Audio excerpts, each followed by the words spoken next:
salvar a estas instituciones que caen en esa crisis producto de la especulación que ellos mismos generaron, ¿no? Entonces, ¿de qué se trata? Bueno, hay que salvar a los especuladores, es decir, hay que salvar a los delincuentes, ¿no? Y en cuestión de no más de 4 semanas surgen, y esta es una cifra conservadora, surgen no menos de 17 trillones de dólares. Un trillón es un 1 con 12 ceros, por favor, ¿no? 17 trillones para salvar a los delincuentes. Los que sufrieron, perdieron su casa, perdieron sus ahorros, perdieron sus bienes, bueno, ni un peso para ellos, eso total no importa. Lo que importa son los banqueros, ¿no es cierto?, y los grandes empresas especuladoras. 17 trillones. Poco antes la FAO había publicado su informe anual en que confirmaba una vez más que para superar el hambre en el mundo se precisaban 30.000 millones de dólares anuales.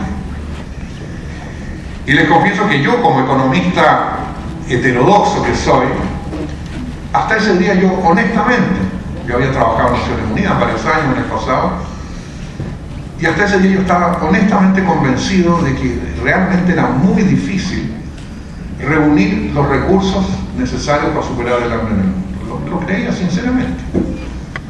Y de repente aparecen en unas pocas semanas estos 17 trillones para salvar a delincuentes. Y dije, bueno, escucha, ¿cuántos son 17 trillones? Dividan ustedes 17 trillones por 30.000 millones. ¿Y saben lo que obtienen? 700 años de un mundo sin hambre. ¿Es criminal eso o no? ¿Cuánta gente, cuántas muertes hay detrás de eso? ¿Cuántos millones de niños que se murieron de hambre? Producto de una economía criminal, con impunidad absoluta, como digo, sin ningún culpable. Porque incluso estos que se conocían con nombre y apellido, los que generaron esta descomunal crisis, bueno, ninguno de ellos ha sido acusado de nada. Es más, con los fondos que les dieron para rescatarlos, incluso se pagaron enormes bonos de felicitación por el buen trabajo realizado. Y cada uno de estos ejecutivos se iba para la casa con 20, 30, 50 millones de dólares en el bolsillo por gracias, compañero, escucha que se portó bien usted. El último libro que yo publiqué, que se publicó hace unos 10 meses en Inglaterra, el título en castellano sería La economía desenmascarada. Yo tengo un capítulo que se titula Estados Unidos, un país en vías de subdesarrollo, que es una nueva categoría, no existía. Existían países en vías de desarrollo, pero no existían países en vías de subdesarrollo. Estados Unidos es el mejor ejemplo. Como producto de eso, ustedes van a ver personas en Estados Unidos, miles de personas, que viven en su auto y duermen en el auto y van a hacer pipí en el McDonald's. Y algunos son tan dramáticos que estacionan su auto frente a la que fue su casa.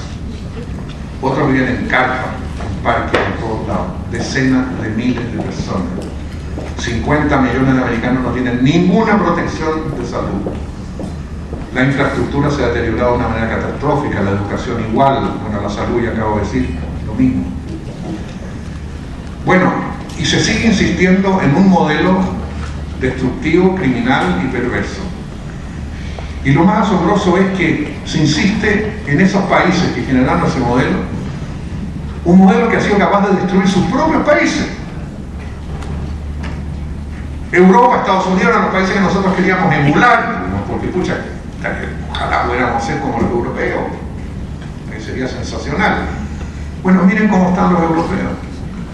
En España en este momento hay más muertes por suicidio que por accidentes de tránsito. En un país de 50 millones. ¿Cuánta gente muere en accidentes de tránsito? ¿Cuántos miles? Bueno, eso hoy día no es nada comparado con los suicidios. Esos suicidios no son un crimen del modelo, no son un asesinato del modelo.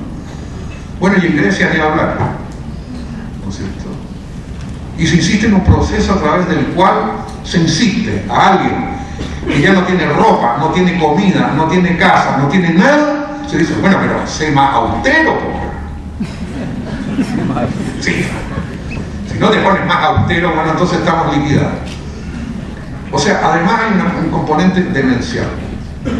Y en ese sentido, a mi juicio, la economía dominante hoy día no es solo criminal, pero nos ha enfermado a todos y somos víctimas de una gigantesca patología colectiva, de la cual si no salimos, bueno, no sé cuál es el panorama que hay por delante. Ahora, evidentemente, ustedes pueden analizar, hay mucha gente, y hay muchos economistas y no economistas, pero preocupados con este tipo de problemáticas, que hemos luchado, en ellos me incluyo, por cierto, por décadas tratando de diseñar una alternativa que sea más respetuosa, ¿no?, del planeta en que estamos, más respetuosa de la vida, de la integridad. Y bueno, es una lucha larga. Yo, en lo personal, bueno, llevo casi 50 años en esa pelea, ¿no? Porque yo renuncié muy tempranamente a una brillante futura carrera empresarial en la Shell Oil Company. Un día me di cuenta, me proyecté 30 o 40 años para adelante y me vi como un potentado petrolero, negociando petróleo en todos lados, y súbitamente me di cuenta que ese no era yo no encajaba, ese no es Manfred Marcel. Y renuncié a la Shell, cuando di vuelta a mi vida en 180 grados, tenía 23 años de edad, y me dediqué a lo que ustedes saben que me he dedicado. Han sido, como digo, unos 50 años de lucha. Tengo muchos buenos amigos, conocidos, ¿no es cierto?, que han estado en esa misma lucha. Y hemos logrado cosas. Evidentemente, muchos de ustedes están familiarizados con la obra mía y con el desarrollo a escala humana. Claro, yo puedo decir que hoy día en el mundo hay miles de lugares, miles de experiencias locales, qué sé yo. Aquí en Colombia hay una cantidad impresionante, pero en el resto del mundo igual, de experiencias de desarrollo a escala humana a nivel local. Que cada gente ha hecho sus innovaciones, en fin, qué sé yo, y ha ido perfeccionando los planteamientos. En los países escandinavos notables, Suecia en particular, hoy en día 2/3 de los municipios de Suecia son ecomunicipios, y los ecomunicipios están básicamente fundamentados en los principios del desarrollo a escala humana. Acabo de estar hace un mes en Suecia y me recorrí todos los ecomunicipios desde el sur de Suecia hasta el Ártico. Fue una experiencia realmente maravillosa. Municipios con autodependencia energética, donde la política se sustenta en mejorar el bienestar, ¿no? Una cosa absolutamente maravillosa. Por ejemplo, ustedes van a Suecia, y Suecia es un país en el que no existe basura. No hay basura. Porque toda, el 100% de la basura es útil para generar energía. Todo. Entonces es una cosa fantástica. Usted llega a una fábrica enorme, una fábrica de planchas de madera para hacer pisos, ¿cierto?, parqué, para la construcción, una fábrica, una de las más importantes del mundo. La visitamos ahí, y esa fábrica, con todos los restos que genera, restos de madera, en fin, etcétera, etcétera, ¿no?, van a unos colectores y se transforman en energía, y esa energía se la entrega a esta empresa a la ciudad, y toda la ciudad, todas las casas de la ciudad tienen calefacción gratis, regalada por la empresa, con los restos que genera esa empresa. Fíjense las cosas que se pueden hacer, ¿no es cierto? En mi país, supongo que aquí también, pues, bueno, la basura va a unos depósitos en cualquier lado, y se trata de buscar más lugares donde tirar la basura, y se tira al lado de un pueblo y contamina a la gente, en fin, etc. En circunstancias que esa basura podría generar un enorme desarrollo. Bueno, es nuestro problema latinoamericano, esto es parte del pensamiento latinoamericano, es que siempre copiamos lo malo en vez de copiar lo bueno. En fin, entonces, claro, nosotros podemos constatar muchas experiencias, ¿no es cierto?, de alternativas.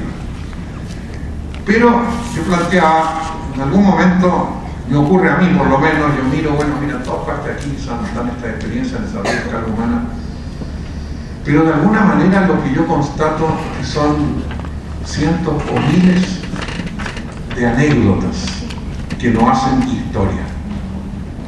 Y eso es triste, ¿no? Miles de anécdotas que no hacen historia. Y eso es un tanto amargante. Bueno, ¿qué más podemos hacer? Pero de repente ocurren las cosas que deben ocurrir. Que ocurren en el momento que tienen que ocurrir. Y en este momento ocurre algo fenomenal y que puede realmente cambiar el mundo de una manera profunda y que va a permitir que todas estas miles de anécdotas finalmente se conviertan en historia. ¿Qué es lo que está pasando en este momento y que puede realmente cambiar el mundo? Les cuento.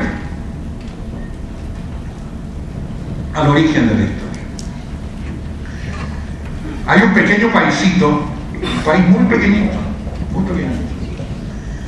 un país que solo tiene 700.000 habitantes. Un país que tal vez muchos de los que están aquí nunca ni siquiera oyeron nombrar. Y ese pequeño país está en el medio de los Himalayas, entre Nepal, la India, Tibet. Y ese paisito se llama Bután. Y Bután es un reino, es una monarquía constitucional. Con un rey que hace 30 años, demostró que era un ser absolutamente extraordinario. Él abdicó hace 5 años y le entregó el trono a su hijo, que es igualmente extraordinario como fue su padre. Este rey, hace unos 30 o 35 años atrás, preocupado por su país,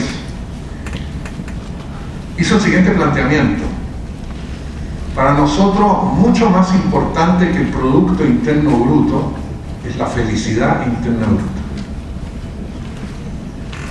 Bueno, esto provocó risa, caricatura, simpático de la tontería más grande de la felicidad interna bruta. Claro, esos son los tipos que no saben nada, no entienden, no son muy primitivos. Y provocó risa y caricatura, como nadie lo tomó en serio. Pero empezó a pasar el tiempo y ellos mismos en Bután empezaron a practicar su principio. Y no les preocupaba el crecimiento del producto, sino efectivamente qué ocurría con los seres humanos de Bután, en términos de su cultura, de mantener su identidad, ¿no es cierto?, de tener entornos de armonía, de belleza, ¿no?, etcétera, etcétera, que hiciera más posible el logro de la felicidad. Bueno, y pasando el tiempo, y de repente hará unos 5 años atrás o 6, por primera vez aparece la felicidad en algunos planteamientos económicos. Incluso hay unos economistas que publican un libro sobre economía y felicidad. Va a decir que los economistas descubrieron la felicidad hace unos 5 o 6 años, no sabían que existía esa cosa, ¿no?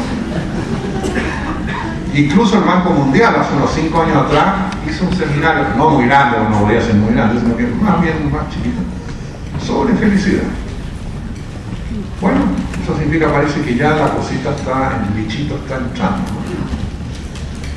Bueno, y pasan unos años más.